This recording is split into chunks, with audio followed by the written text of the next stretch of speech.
Bismillahirrahmanirrahim. Alhamdulillahi Rabbil Alamin.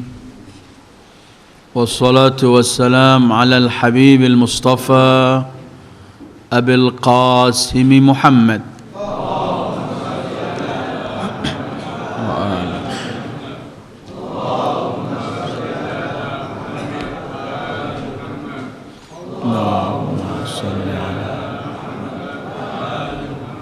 وآله الطيبين الطاهرين ولا حول ولا قوة إلا بالله العلي العظيم اللهم بحق محمد وآل محمد عليه صل على محمد وآل محمد وارزقنا ووالدينا وأزواجنا وأولادنا وذرياتنا من بعدنا حب محمد وآل محمد اللهم أحينا على ذلك وأمتنا على ذلك واحشرنا في زمرة من أحب محمدا وآل محمد مع محمد وآله يا كريم. أعوذ بالله من الشيطان الرجيم. إن الذين آمنوا وعملوا الصالحات سيجعل لهم الرحمن ودا. صدق الله العلي العظيم. السلام عليك يا سيد الوصيين. السلام عليك يا قائد الغر المحجلين. السلام عليك يا عسوب الدين. السلام عليك يا أمير المؤمنين. السلام عليك يا أبا سيد شباب أهل الجنة. السلام عليك يا زوج البتول. السلام عليك يا أمير المؤمنين علي بن أبي طالب ورحمة الله وبركاته. أيها الإخوة السلام عليكم ورحمة الله وبركاته.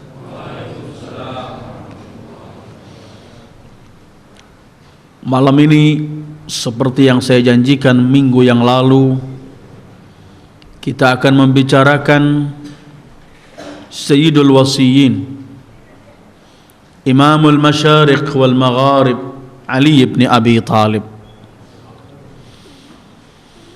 Karena 13 Rajab merupakan hari kelahiran beliau,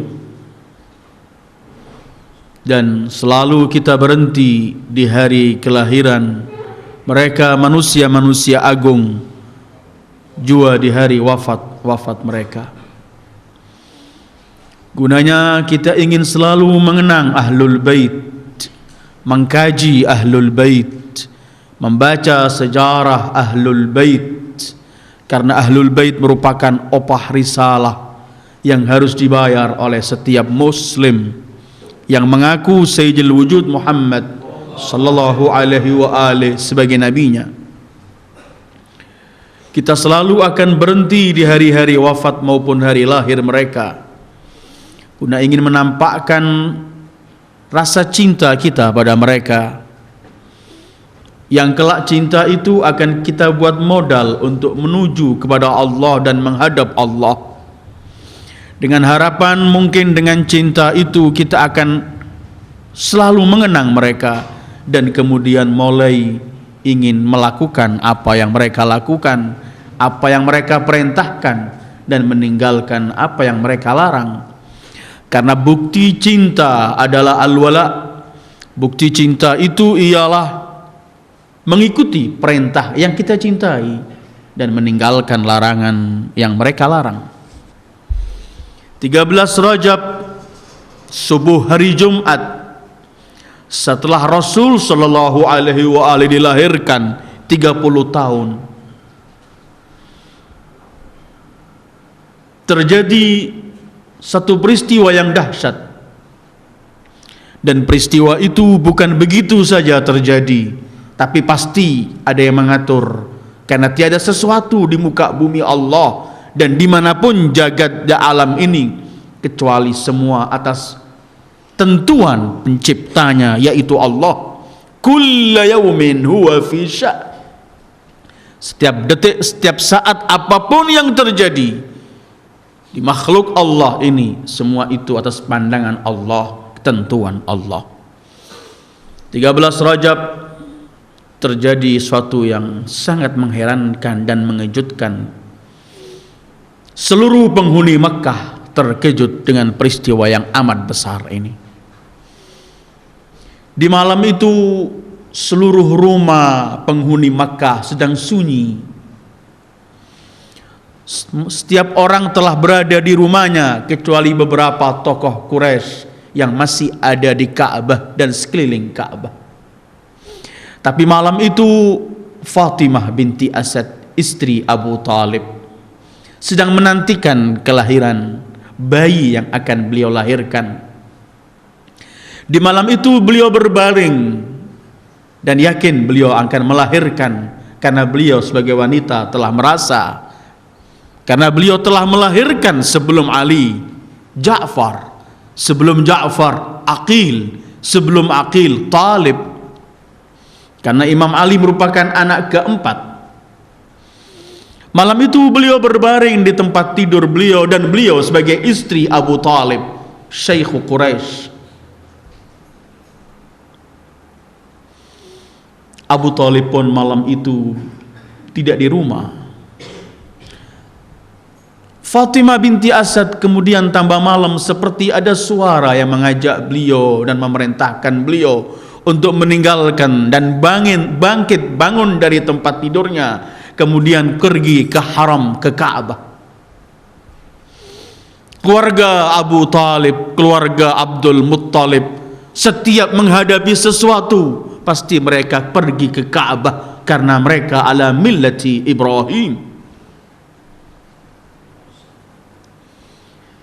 Fatimah pergi ke Ka'bah bertawaf. Beliau melihat di Ka'bah masih banyak beberapa tokoh Makkah sedang duduk di sana. Beliau memilih jalan lain agar enggak dipandang oleh mereka. Setelah beliau melihat apakah di sana ada suami beliau Abu Talib. Ketika beliau di dekat makam Ibrahim, beliau terasa lebih sakit perut beliau, dan beliau yakin beliau akan melahirkan. Tapi beliau tidak mau akan lahir di tempat terbuka semacam ini, di mana ada beberapa orang akan memandang beliau. Beliau kemudian menghadap pada Ka'bah Baitullah. Kemudian beliau bersumpah dan bermunajat di Baitullah. Ya Allah, demi kekasihmu Ibrahim yang membangun Ka'bah ini, ya Allah, kami semua adalah pengikut setia Ibrahim, dan demi janin yang ada di perutku, ya Allah, tunjukkan kepadaku dan berikan kepadaku jalan yang terbaik. Ka'batullah, tempat tawafnya para malaikat, tempat tawafnya para anbiya. Ka'bah terbuka. Fatimah bintu Asad masuk, dan di dalam Ka'bah beliau melahirkan putranya. Tahun lalu telah banyak kita bicarakan berkaitan dengan putra Ka'bah, dan memang beliau lahir di Ka'bah dan kelak akan memperjuangkan Ka'bah dan akan memperjuangkan Islam, yang mana dalam Islam itu ada satu kewajiban untuk sholat, dan sholat itu menghadap ke Ka'bah. Lahirlah beliau Ali bin Abi Talib dalam Ka'bah 13 Rajab. Dan ini satu keanehan. Dalam satu riwayat, setelah anak itu lahir, Fatimah kemudian menggendong anak itu, dan Fatimah memberikan nama beliau Haidar, singa artinya. Dan memang beliau singa, di mana tegaknya Islam adalah dengan pedang beliau. Beliau singa yang selalu ditakuti oleh musuh-musuh Allah, karena untuk membela Rasulullah, untuk membela Islam, untuk menegakkan kalimatullah, beliau yang terdepan. Karena itu beliau pernah mengucapkan bait syairnya ketika berhadapan dengan di Khaybar, beliau bersabda, "Analladzi sammatni ummi Haidarah." Aku yang diberi nama oleh ibuku Haidarah, singa Islam, Asadullah Al-Ghalib, Ali bin Abi Thalib. Beliau disambut oleh Abu Thalib. Kemudian mata beliau ini pertama menatap, setelah lahir di Ka'bah diterima ibunya, dan kemudian Abu Thalib langsung memandang Rasulullah sallallahu alaihi wasallam. Allahu Akbar, alangkah besarnya Allah berikan sesuatu kepada beliau. Begitu lahir memandang Sayyidul Wujud, dan ketika Sayyidul Wujud meninggalkan dunia yang fana, Imam Ali lah yang terakhir memandang beliau.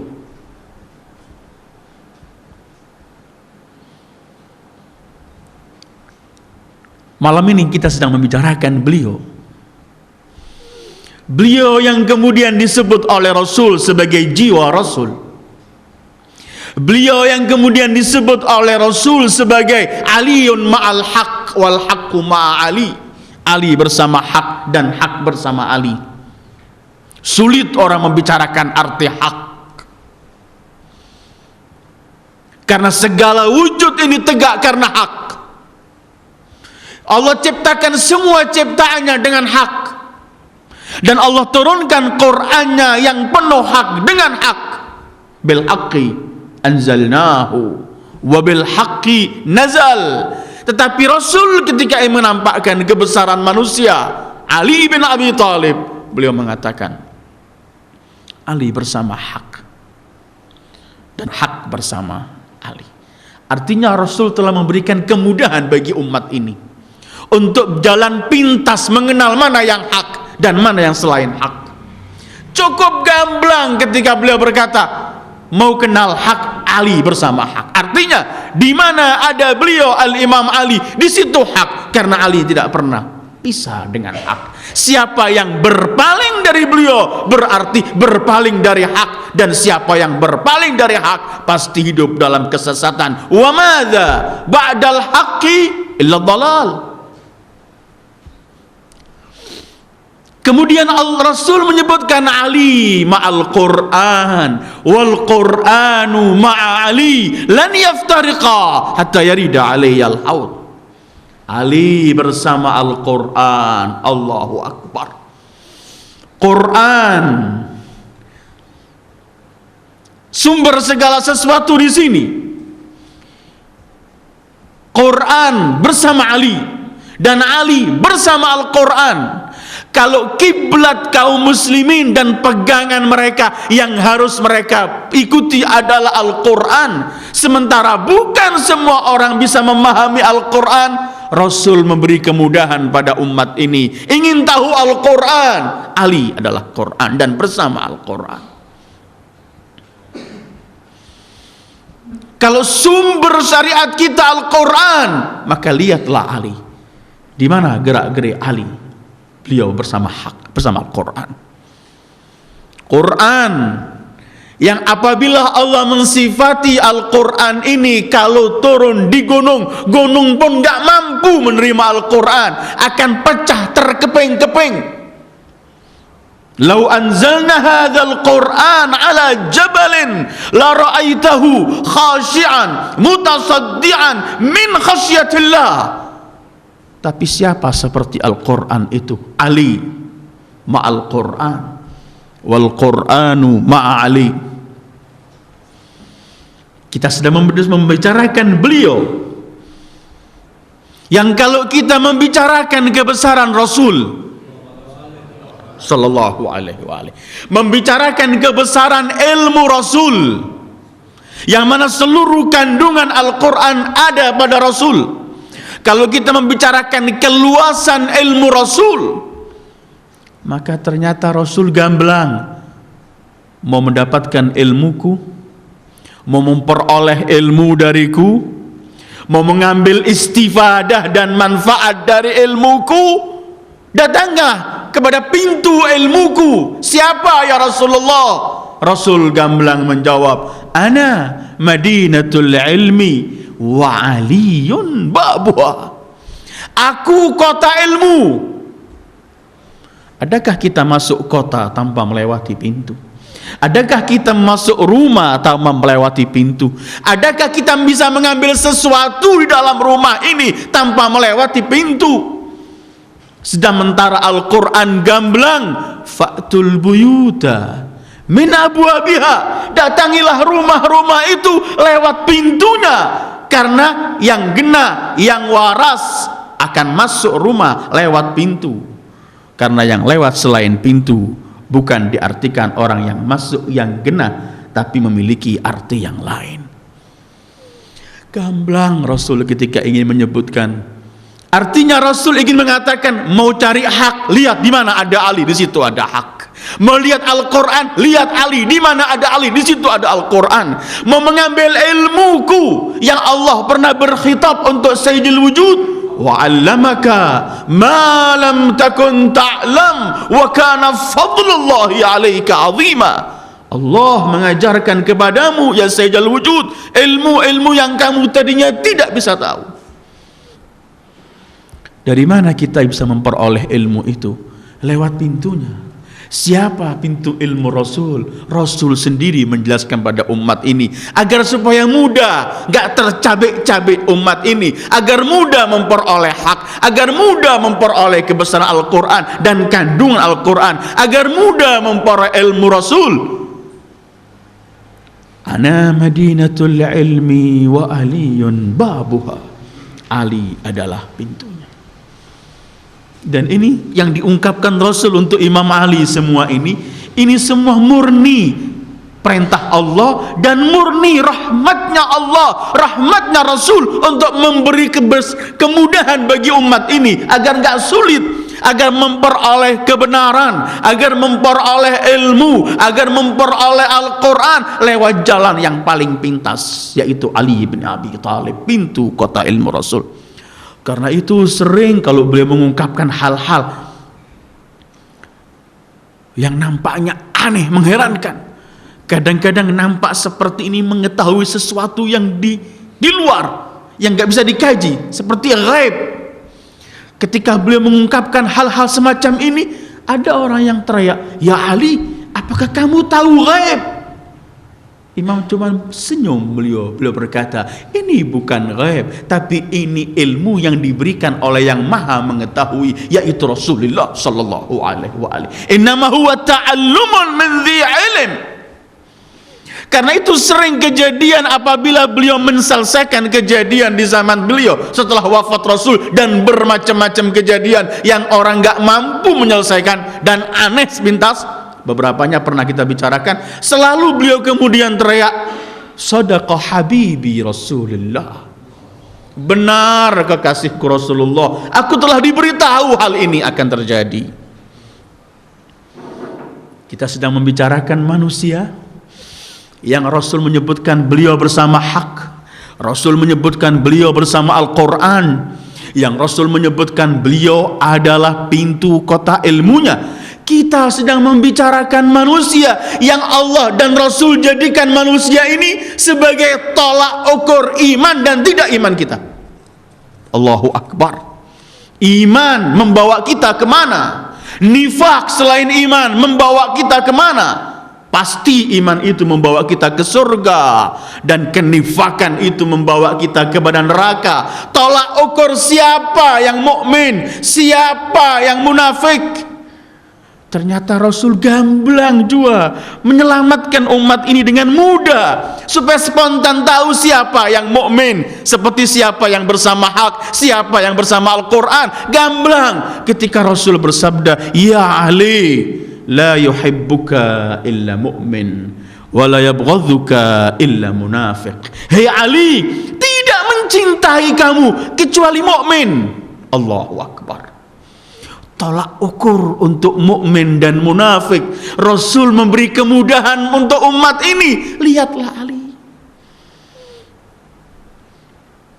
Abu Sa'id al-Khudri, Anas bin Malik, Jabir bin Abdullah al-Ansari, dan sekian banyak para sahabat dalam buku-buku.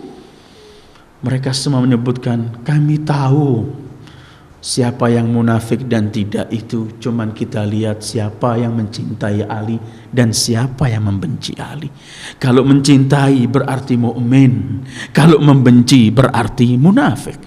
Sehingga Imam Ali pernah bersumpah, demi yang menciptakan tumbuh-tumbuhan atau benih, yang membelah benih, yang menciptakan makhluknya, Allah telah menentukan sesuatu bahwa tidak akan mencintai aku kecuali mukmin dan tidak akan membenci aku kecuali munafik. Kemudian beliau bersabda, kalau ku penggal kepala orang atau hidung seseorang mukmin untuk membenci aku, tidak pernah akan membenci aku. Kalau kutuangkan seluruh dunia dan harta kepada munafik untuk mencintai aku, tidak pernah akan mencintai aku. Beginilah telah ditentukan oleh lisan Muhammad sallallahu alaihi wa alihi.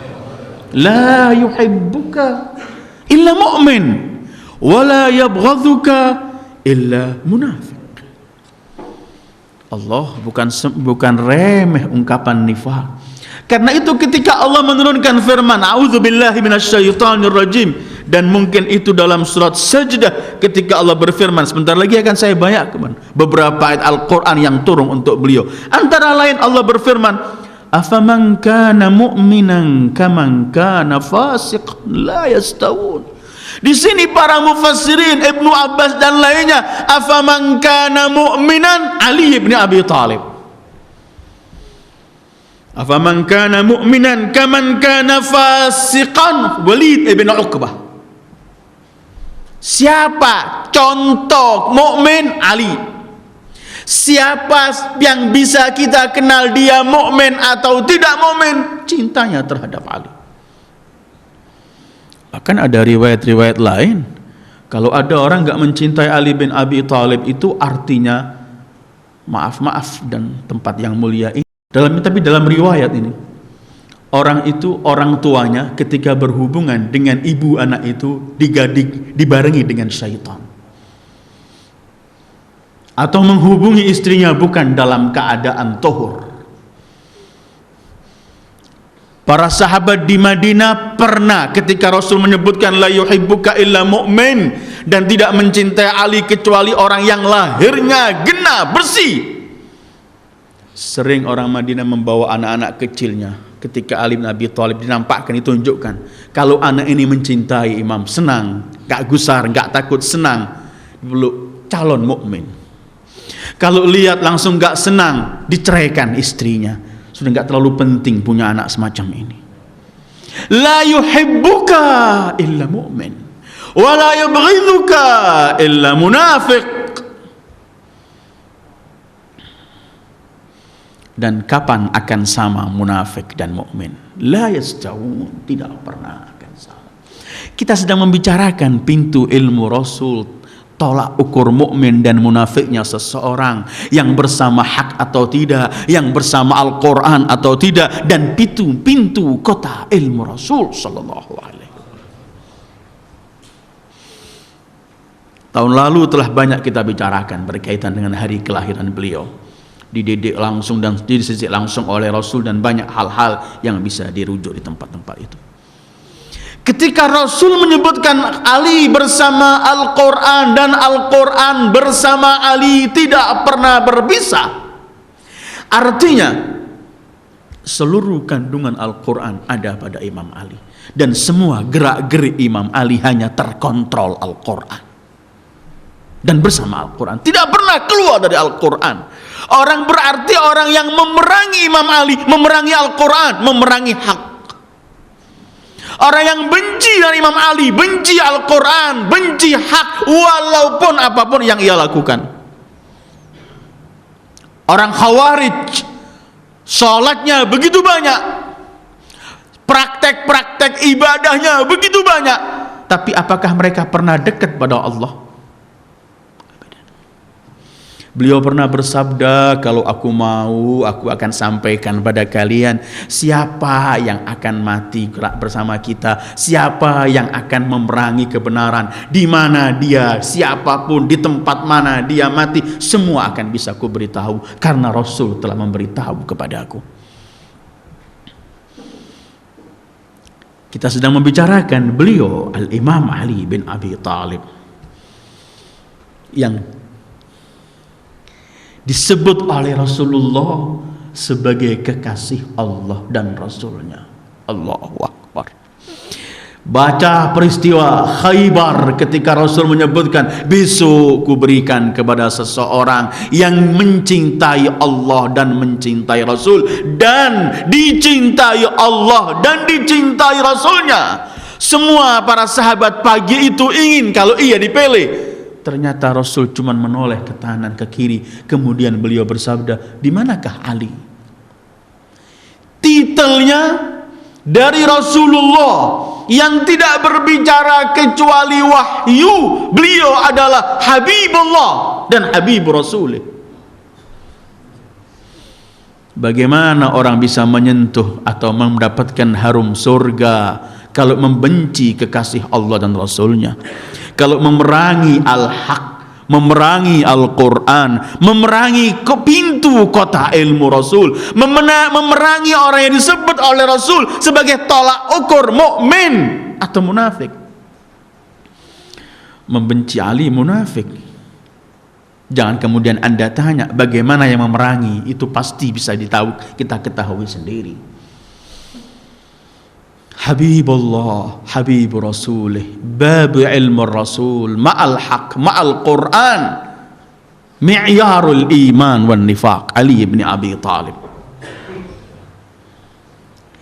Ibnu Abbas pernah menyebutkan ada 300 ayat Al-Quran lebih yang turun untuk Imam Ali bin Abi Thalib. Karena kalau ada dalam Al-Quran itu perintah Allah, larangan Allah, pasti orang yang pertama melakukan perintah dan meninggalkan larangan itu Sayyidil Wujud Muhammad. Kemudian orang yang bersama Al-Quran dan gak pernah pisah dengan Al-Quran. Ada orang membaca Al-Quran tapi Al-Quran melaknatnya.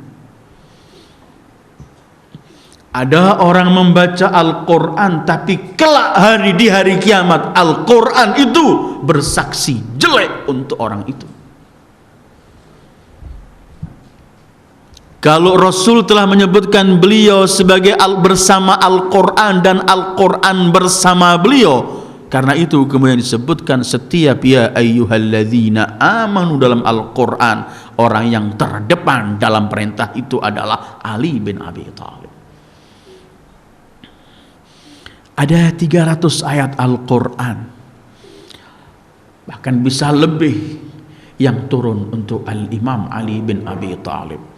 Kalau kita lewat saja, kalau kita membaca ayat tathhir, innama yuridullahu liyudhiba ankumur rijsa ahlal bait, adakah kita bisa menafsirkan ahlul bait tanpa Ali bin Abi Thalib?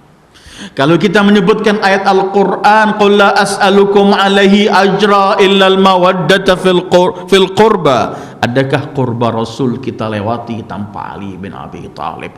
Artinya ayat itu turun juga berkaitan dengan beliau. Kita membaca Al-Quran, Allah menyebutkan dalam surat Al-Baqarah, wa minan nasi man yashri nafsahu ibtigha'a mardatillah wallahu ra'ufun bil ibad. Ada manusia yang menggadaikan jiwanya untuk mencari kerelaan Allah. Mufassirin menyebutkan orang itu adalah Ali bin Abi Thalib. Kapan?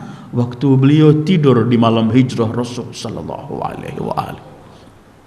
Depan pintu rumah Rasul, semua pemuda Makkah dengan pedang terhunus. Rasul memerintahkan agar malam itu Ali bin Abi Thalib tidur. Ketika Rasul memerintahkan, ya Ali, Allah telah mengizinkan aku untuk hijrah malam ini, tidurlah engkau di tempat tidurku malam ini. Beliau cuman bertanya, kalau aku tidur di tempat tidurmu, apakah engkau selamat ya Rasulullah?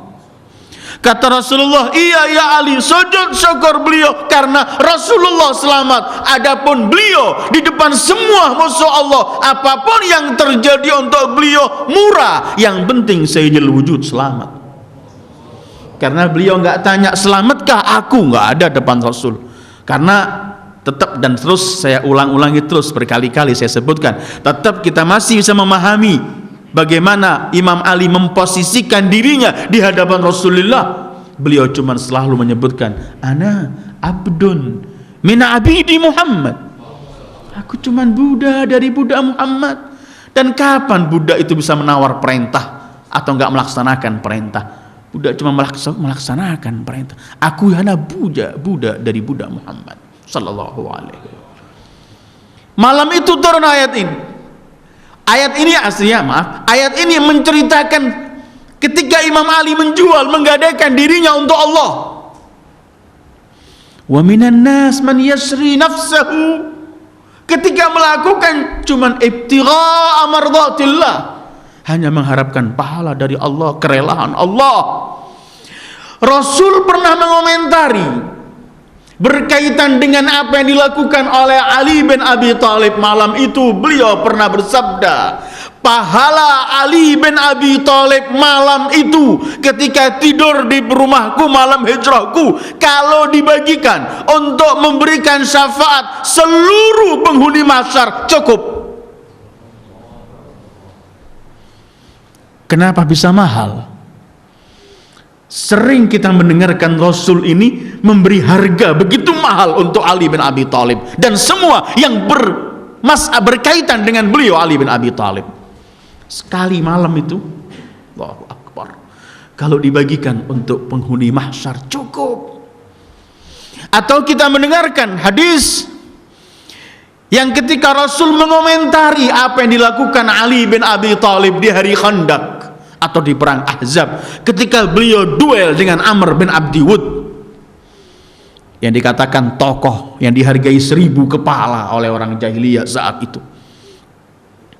Ketika duel dan akhirnya dikalahkan Amr bin Abdi Wud, itu pun dengan cerita yang nampak bahwa semua gerak-gerik Imam Ali cuman ibtigha amardatillah. Karenanya katanya waktu itu musuh Allah meludahi beliau, beliau berpaling katanya. Tetapi cerita semacam ini dan banyak memang selalu menunjukkan bahwa di wujud ini tidak ada bagi Imam Ali kecuali Allah, dan tidak pernah melakukan sesuatu kecuali Allah. Karena memang beliau tidak pernah melihat kecuali Allah. Ma ra'aitu syai'an illa wa ra'aitu Allah fihi qablahu wa ba'dah. Begitu sabda beliau. Aku enggak melihat sesuatu kecuali aku lihat Allah di situ sebelumnya dan setelahnya. Wa innama tuwallu fasamma wajhullah. Imam Rasul ketika mengomentari ketika Imam Ali memukul Amr bin Abdi Wud dan jatuh, dan Allah menyebutkan wa kafallahul mu'minina al-qital, selesai peperangan sudah. Mundur semua mereka ini. Rasul menyebutkan la darbatu aliyin yaumal khandaq ta'dilu amal tsaqalain. Sekali pukulan Ali di hari Khandaq itu, amalan itu melebihi seluruh amalan manusia dan jin semuanya pahalanya.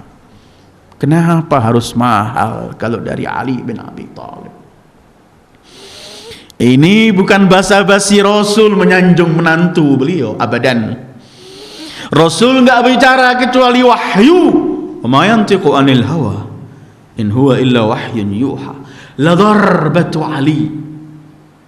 Sekali pukulan Ali nilainya seperti amalan manusia dan jinnya sekali. Kenapa?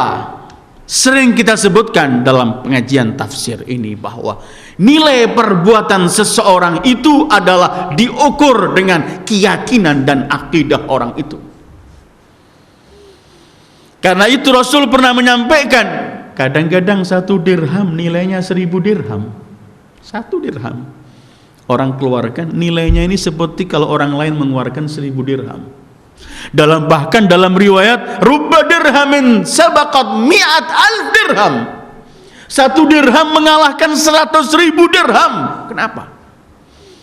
Karena dari keyakinan dan keikhlasan seseorang ketika beramal, itu nilainya. Karena keyakinan kepada Allah, keikhlasan hanya untuk Allah, itu punya nilai nambah. Kita sama-sama sholat berjamaah di masjid, tapi pahalanya orang yang sholat semua ini nggak sama satu dengan yang lain, tergantung khusyuk dan konsentrasi sholat dia. Begitu juga tambah dekat nilainya, tambah dekat kepada Allah, tambah khusyuk, tambah ikhlas, tambah hanya mengharap Allah, hanya melihat Allah, ini nilainya berlipat ganda. Dan Rasul ingin memberi komentar mengenai Ali bin Abi Thalib dan dekatnya kepada Allah. Begini ketika beliau menyebutkan berlipat ganda amal beliau, karena kembalinya kepada keyakinan dan keiktikatan. Allah menyebutkan al-kalimut thayyib wal amalus salih baru yarfa'u. Jadi al-kalimut thayyib ini akidah naik dan tidaknya amal saleh ini tergantung kita yang melakukan. Kita sedang membicarakan beliau, banyak ayat-ayat Al-Quran yang turun untuk beliau, ayat tathhir, ayat mawaddah, atau ayat mubahalah ketika Allah menyebutkan Rasul bahwa Imam Ali itu adalah jiwa Rasul sallallahu alaihi wa alihi. Qul ta'alu nad'u abna'ana wa abna'akum wa nisa'ana wa nisa'akum wa anfusana wa anfusakum. Anfusana adalah beliau Rasulullah Azam dengan Imam Ali bin Abi Thalib. Artinya Rasul mensejajarkan Ali sebagai jiwa beliau, satu jiwa. Karena itu, dan tahun lalu saya sampaikan ketika Rasul mempersaudarakan ketika setelah hijrah satu dengan yang lain di antara para sahabatnya, Imam Ali sendiri nggak dipersaudarakan dengan siapapun. Ketika beliau bertanya, dalam satu riwayat beliau menangis, cuma mengatakan anta akhi fid dunya wal akhirah. Yang bisa kufu ini Rasulullah sallallahu alaihi wa alihi.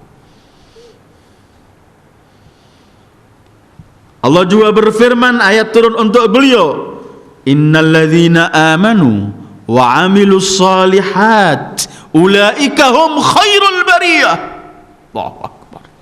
Sesungguhnya orang-orang yang beriman dan beramal saleh, mereka adalah orang-orang manusia-manusia yang paling mulia. Riwayat demi riwayat dari kitab yang ada di tengah-tengah kaum muslimin ini, apapun mazhabnya, menyebutkan ketika turun ayat ini, Rasul hanya menyebutkan bahwa khairul bariyah itu adalah anta wa syiatuk, engkau dan pengikutmu. Sehingga para sahabat kalau sedang duduk dengan Rasulullah di masjid, Imam Ali masuk ke masjid, mereka semua berkata, jaa khairul bariyah, datang orang yang paling mulia ini. Nasul Quran, alladzina amanu wa amilus salihat ulaika hum khairul bariyah. Ketika dalam surat Ar-Ra'd ayat 7 Allah berfirman, innama anta mundzir wa likulli qaumin had. Sesungguhnya engkau, wahai pribadi mulia Sayyidul Wujud sallallahu alaihi wa alihi, mundir, pemberi ancaman untuk umat. Dan setiap umat, setiap kaum, setiap umat ada yang memberi petunjuk. Hadin, yang yahdil ummah ila rusdiha, yang memberi petunjuk pada umat. Rasul menyebutkan, ana mundir wa anta hadin. Aku mundir ya Ali, dan kamu adalah had, yang memberi petunjuk. Ini bukan sembarangan. Dan ternyata setiap kaum, setiap umat itu satu petunjuknya. Innama anta mundzir wa likulli qaumin hadin. Karena mendapat titel sebagai membawa petunjuk dan mengajak orang pada petunjuk hidayah, ini bukan semua orang. Artinya orang yang akan membawa orang untuk pergi kepada hidayah, kepada petunjuk Allah, artinya beliau, orang itu sendiri terlebih dahulu hidup dalam hidayah. Orang yang tidak memiliki hidayah dari Allah, bagaimana akan mengajak orang untuk memperoleh hidayah? Innama anta munzir wa likulli qaumin had. Sementara had ini sifat Rasulullah. Wa innaka latahdi ila siratim mustaqim. Begitu firman Allah, sesungguhnya engkau membawa petunjuk kepada jalan yang lempeng. Rasul menyebutkan, aku mundir dan engkau had. Kalau orang membawa petunjuk, orangnya belum memiliki petunjuk dan hidayat itu, pasti akan mengajak orang bukan kepada petunjuk, tapi pada kehancuran. Innama anta mundir wa likulli qaumin had. Kita akan menemukan firman Allah yang amat populer dan sering kita bawa ketika kita memperingati Fatimah, Sayyidah Fatimah Zahra masalah. Ayat dalam surat Ad-Dahr ketika Allah berfirman, wa yut'imuna at-ta'ama 'ala hubbihi miskinan wa yatiman wa asira. Innama nut'imukum liwajhillah la nuridu minkum jazaan wala syukura. Mereka yang menginfakkan harta mereka sementara ala hubbih, mereka masih mengharapkan, memerlukan harta ini. Ada orang memberi orang 1 juta, dia masih punya miliaran. Ada orang memberi orang 10 juta, dia masih punya 100 juta. Ada orang memberi orang 4.000, dia masih punya 10.000. Ada orang memberi orang 1.000 dan dia tidak punya kecuali 1.000 itu, dan dia memerlukan uang ini. Ini puncak kedermawanan. Allah ketika mensifati Imam Ali, Fatimah, Al-Hasan wal Husain dalam ayat ini, yut'imuna ta'ama ala hubbihi, mereka masih menginginkan makanan ini karena nggak punya lain kecuali itu. Dan yang mereka milik itu justru mereka berikan. Innama yut'imuna ta'ama ala hubbihi miskinan, orang miskin, wa yatiman, anak yatim, wa asira, orang tawanan, belum muslim, tawanan. Dan yang miskin tadi itu, anak yatim itu, orang tawanan itu tidak menemukan rumah dari seluruh rumah penghuni Madinah kecuali keluarga Rasulullah sallallahu alaihi wasallam. Dengan keyakinan bahwa keluarga ini tidak pernah menolak. Ya Allah, Siti Zahra, salamullah ala Zahra, detik kurang 2 atau 1 jam lagi hari perkawinan beliau. Beliau telah dibelikan Rasulullah baju untuk hari perkawinan beliau, baju yang layaknya pengantin. Kurang 1 jam pintu beliau diketuk seseorang perempuan minta sesuatu. Kata Zahra, ketika aku mendengarkan orang ini minta sesuatu, aku terlintas di benakku, lan tanalul birra hatta tunfiqu mimma tuhibbun. Kamu tidak pernah memperoleh kebaikan sebelum kamu infakkan sesuatu yang paling kucintai. Kata Zahra, demi Allah ini yang terbaik bagi itu. Baju untuk pengantin beliau dibelikan.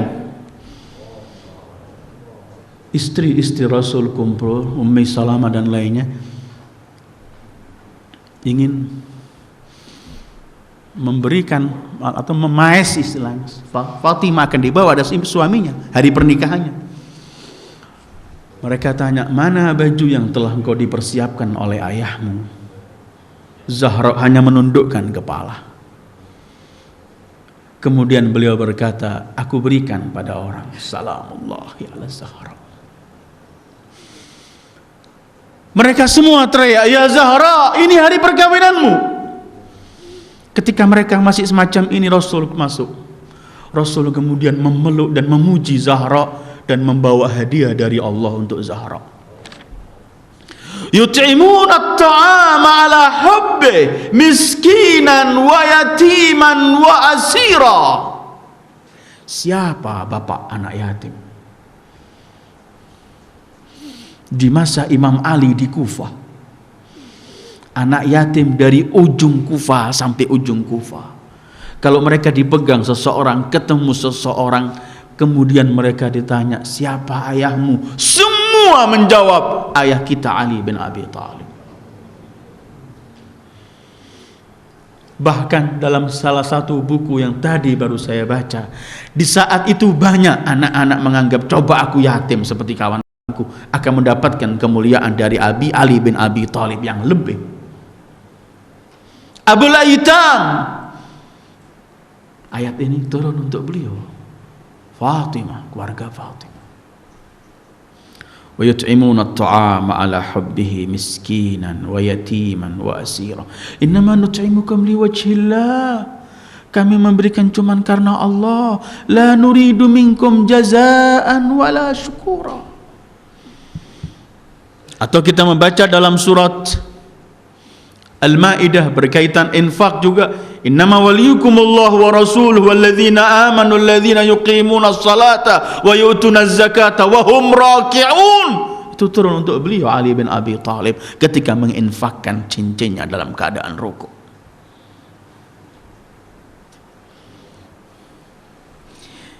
Kita akan menemukan ayat yang saya baca dari dalam surat Maryam. Innalladzina amanu wa amilus solihat sayaj'alu lahumur rahmanu wudda. Ayat turun untuk Ali bin Abi Thalib.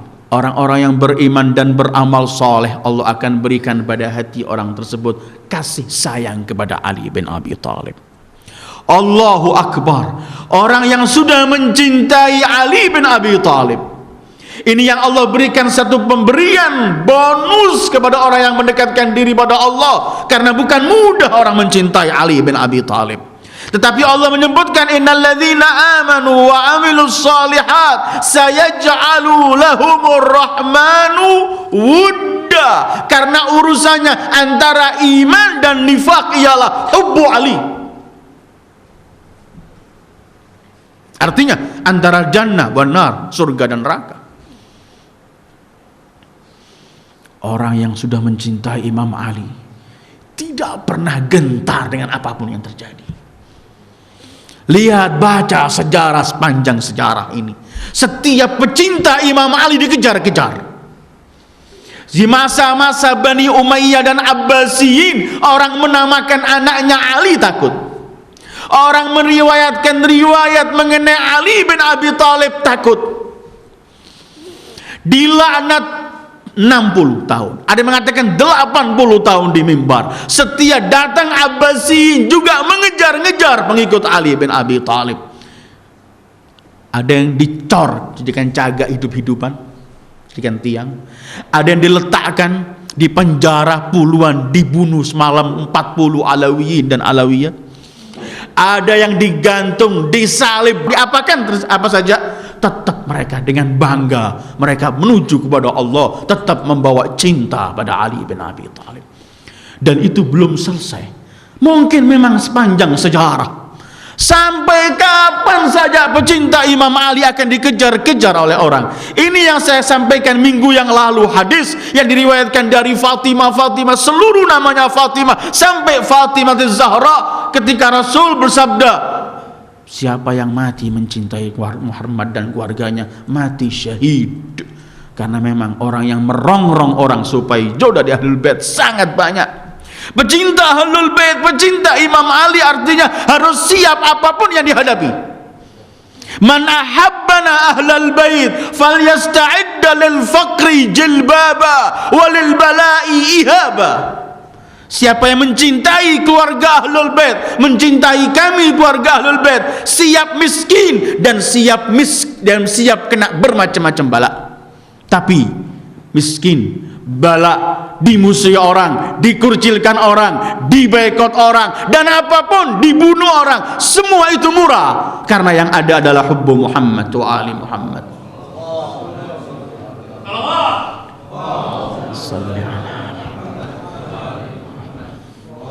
Allahumma salli ala Muhammad wa ali Muhammad.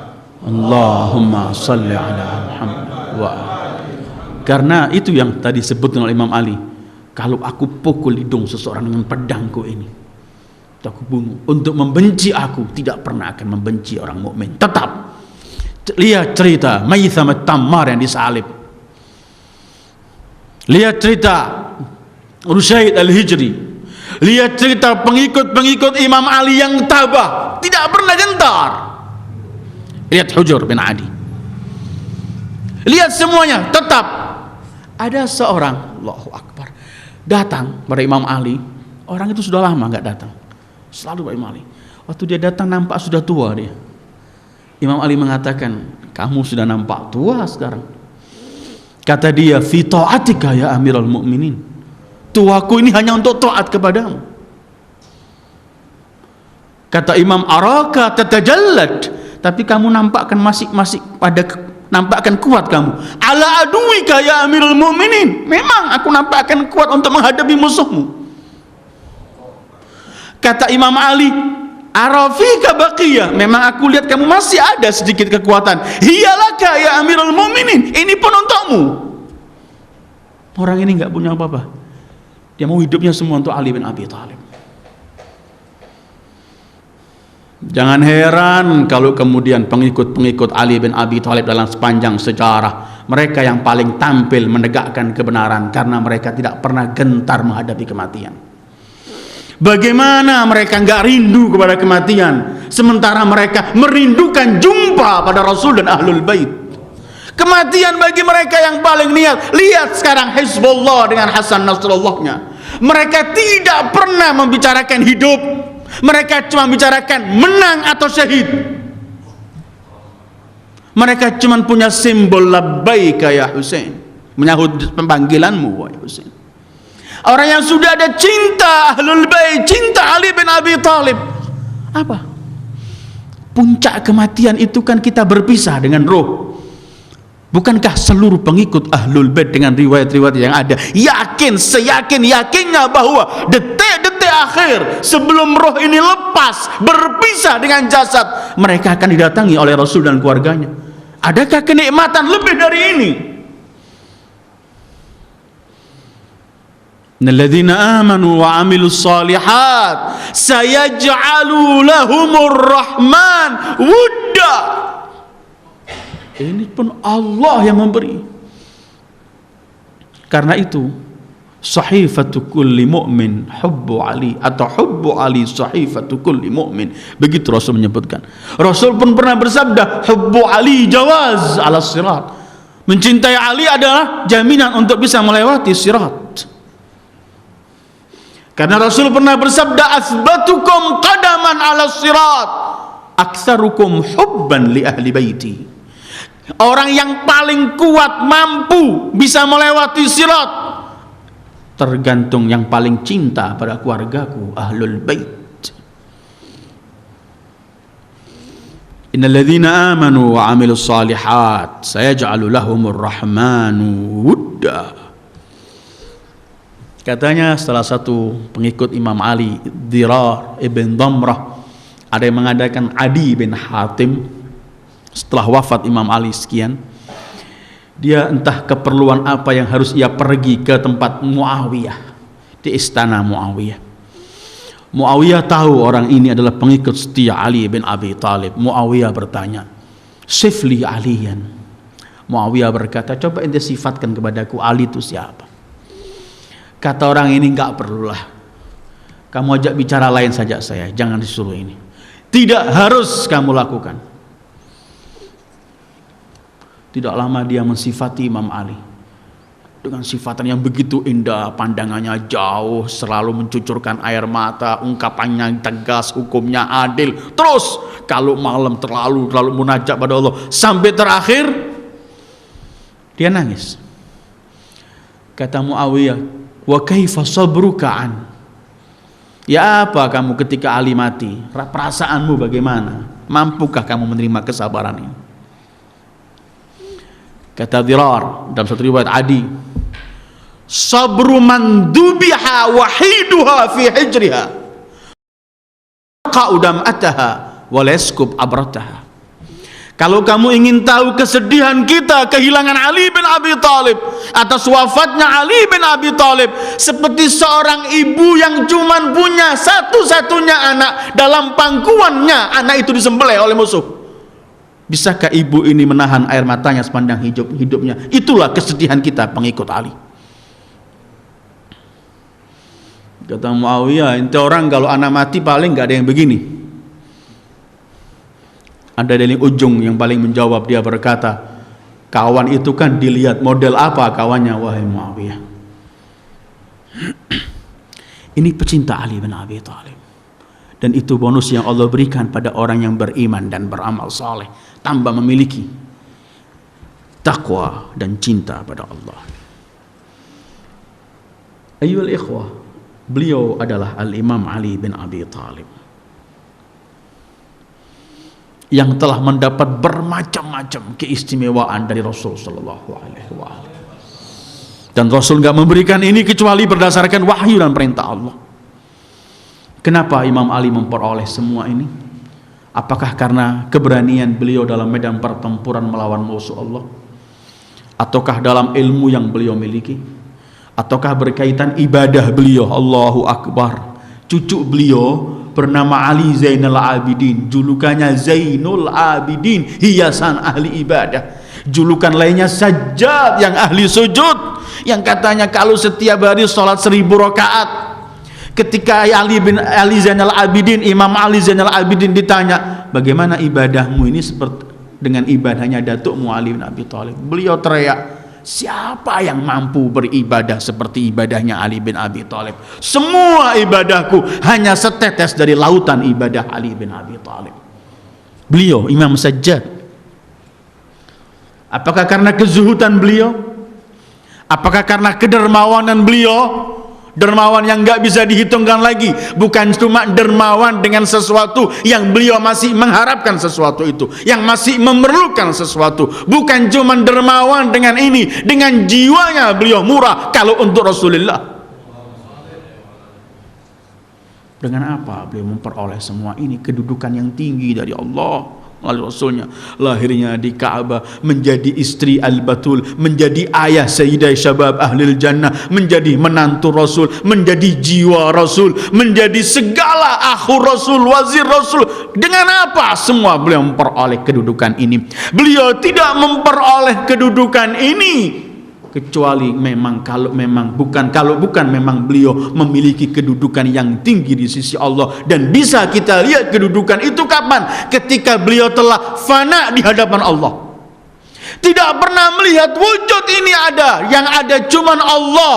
Dan Allah itu ketika berbicara Rasul, berarti Rasul adalah mazhar min mazharillah, penampilan dari penampilan ilmu Allah, rahmat Allah dan semuanya. Cuman Allah yang ada. Karena itu kebanggaan beliau, karena beliau adalah hamba Allah. Kemuliaan beliau karena beliau adalah yang menyembah hanya kepada Allah. Kafani izzan idh kunta li rabba wa kafali fakhran idh kuntu laka abda. Begitu semboyan beliau. Cukup mulia aku karena engkau Tuhanku. Cukup bangga aku ya Allah karena aku hambamu. Dan cuman itu. Karena Imam Ali cuman melihat Allah dan hanya Allah, maka begitulah keluarnya cintanya dengan Rasulullah, begitulah kezuhudan beliau, begitulah ibadah beliau, begitulah kedermawanan beliau, begitulah keberanian beliau, begitulah semua keindahan. Apa yang kita lihat? Kita mau menoleh kemana? Melihat ibadah beliau di atas segala sesuatu. Melihat kedermawanan, keberanian, kita temukan di situ Ali bin Abi Thalib, pahlawan dalam semua hal. Kita sedang membicarakan beliau Ali bin Abi Thalib, yang kalau sekali beramal nilainya berlipat-lipat, karena nilai itu ada di hati, dalam akidah yang beliau miliki dan kepercayaan beliau. Karena beliau telah mendapatkan segala sesuatu dari Rasulullah. Allah, segala sekecil apapun sampai sebesar apapun telah dibuka. Sampai-sampai beliau menyebutkan lau kushifa 'anil ghita mazdadtu yaqina. Kalau hijab semuanya dibuka, aku enggak tambah yakin. Kenapa? Sudah terbuka mulai dulu. Siapa yang buka? Rasulullah. Kenapa? Karena Rasulullah dibuka oleh Allah segala ilmu, sementara ini kota ilmu itu. Pintu dari kota ilmu itu. Ayyuhal ikhwah, membicarakan Ali bin Abi Thalib tidak pernah akan berhenti. Mustahil akan berhenti. Cuman malam ini sebelum saya akhiri, Saya ingin membaca, kalau mampu 2, kalau enggak sekali, 1 saja, beberapa ungkapan Ali bin Abi Thalib. Dan saya anjurkan untuk diri saya dan antum semuanya yang sering membaca kata-kata mutiara Imam Ali bin Abi Thalib. Itu disebut oleh orang al-balsamus syafi, yang bisa mengobati hati. Kita dalam keadaan apapun ada kata-kata indah di sini yang menyelesaikan masalah kita, yang memberi jalan untuk semua problem kita, yang mendinginkan kita, yang mententramkan kita. Satu contoh, kita kalau kena balak kan kita merasa sedih, sengsara, mengeluh sana, mengeluh sini. Imam Ali memberi gambaran, kullu bala dunan nar afiyah, wa kullu na'imin dunal jannati mahqu. Allah, pegangan ini, semua cobaan, semua musibah apapun, kalau bukan neraka, dan kalau mengantarkan kita neraka, itu anggap afiah, yang enak. Dan setiap apapun arti kenikmatan, kalau menyampaikan ke surga, itu kenikmatan, bukan kenikmatan mahqur, sesuatu yang terhina. Punya ini kan enak tuh pegangan kita. Apapun yang menimpa kita, kalau sesuatu ini enggak membawa anak ke neraka, ini afiah. Apapun yang hilang dari yang saya harapkan, yang saya bayangkan dari kenikmatan, kalau itu bukan membawa saya ke surga, itu enggak berarti. Ada satu ungkapan yang ingin saya bawa malam ini, menunjukkan beginilah ilmu Al-Imam Ali bin Abi Thalib. Beliau pernah bersabda begini, qara'tu at-Taurata wal Injil wal Zabura wal Furqan wa akhadtu min kulli kitabin kalimah. Aku telah membaca Taurat, aku telah membaca Injil, aku telah membaca Zabur, aku telah membaca Al-Quran, dan dari setiap kitab ini aku ambil intisari yang paling ada, 1 kalimat. Emang Injil, Zabur, semua ini sudah ada. Beliau kan pernah bersabda, aku ingin diberi tempat duduk itu, aku akan memberikan hukum orang Yahudi dengan Tauratnya, orang Kristen dengan Injilnya, dengan Zaburnya, dan semua sesuai dengan kitab yang asli turun pada nabi-nabi mereka. Kata beliau, aku telah membaca Taurat, Injil, Zabur, dan Al-Furqan, Al-Quran. Wa akhadtu min kulli kitabin, aku ambil dari setiap kitab ini, Taurat, Injil, Zabur, Quran, kalimah, 1 kalimat intinya dari semua yang ada. Fa'akhadtu faminat Taurati man samata naja. Aku ambil inti sari dari semua yang ada dalam Taurat ini cuma 2 kalimat. Man samata naja. Siapa yang diem selamat. Wa akhadtu minal Injil, aku ambil dari Injil, man qana'a qani'a syabi'. Siapa yang punya sifat qanaah, menerima, dia akan kenyang, merasa cukup selamanya. Wa minaz Zabur, aku ambil dari Zabur, man taraka syahawat salima minal afat. Siapa yang meninggalkan syahwatnya, dia akan selamat dari bencana. Wa akhadtu minal Furqan, aku ambil dari Al-Quran, wa man yatawakkal 'ala Allahi fahuwa hasbuh. Siapa yang bertawakal kepada Allah, maka cukup baginya Allah. Kalau sudah Allah sama kita, kita mengharapkan apa lagi? Dari Taurat, yang diam selamat.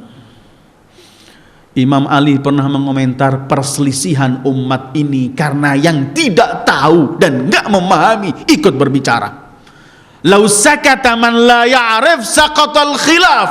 Begitu sabda beliau. Kalau orang yang enggak tahu berhenti diem, enggak akan terjadi perselisihan. Yang terjadi ini semua orang ingin komentar. Karena itu Rasul menyebutkan, man kana yu'minu billahi wal yaumil akhir falyaqul khairan aw liyasmut. Siapa yang beriman pada Allah dan hari kemudian, hendaklah berbicara yang baik atau diem. Sering kita obrol yang kita tahu atau tidak. Bencana ini. Qul khairan litaghnam awiskut litaslam. Katakan yang baik agar kamu memperoleh keberuntungan, atau diamlah agar selamat. Dari Injil, siapa yang sifat qanaah, kenyang, artinya cukup. Orang yang enggak punya sifat qanaah akan miskin selamanya dan enggak pernah puas. Dari Zaburnya, orang yang meninggalkan syahwatnya akan selamat dari bencana. Karena bencana ini sering datang pada kita karena kita mengikuti syahwat kita, mengobral syahwat kita. Dan siapa yang bertawakal kepada Allah, ini inti Al-Quran, fahuwa hasbuh, insyaallah. Suatu hari pengajian kita akan kaji tawakal dalam Al-Quran. Karena kadang-kadang juga orang mensalah fahami arti tawakal. Apa sebenarnya tawakal? Tapi orang yang bertawakal, dia bersama Allah. Orang yang bersama Allah kapan pernah akan kalah? Karena itu Allah kalau khitab sama Rasulullah, ya ayyuhan nabi hasbukallah. Cukup bagimu Allah, cukup. Insya Allah pada pertemuan-pertemuan yang akan datang kita akan bahas kalimat-kalimat ini dan tawakal khususnya. Ayyuhal ikhwah, kajian kita malam ini berkaitan dengan Amirul Mukminin Ali bin Abi Thalib dalam menyambut hari kelahiran beliau. Mudah-mudahan Allah selalu memberikan pada hati kita untuk kita penuhi mencintai Ali bin Abi Thalib, dan cinta ini kita bawa kelak sebagai lambang kita ketika dibangkitkan di akhirat, membawa cinta pada Ali bin Abi Thalib. Karena menurut Rasul, mencintai beliau berarti mukmin, membenci beliau berarti munafik. Wassallallahu ala khairi khalqi Muhammad wa alihi ajma'in. Wassalamu alaikum warahmatullahi wabarakatuh.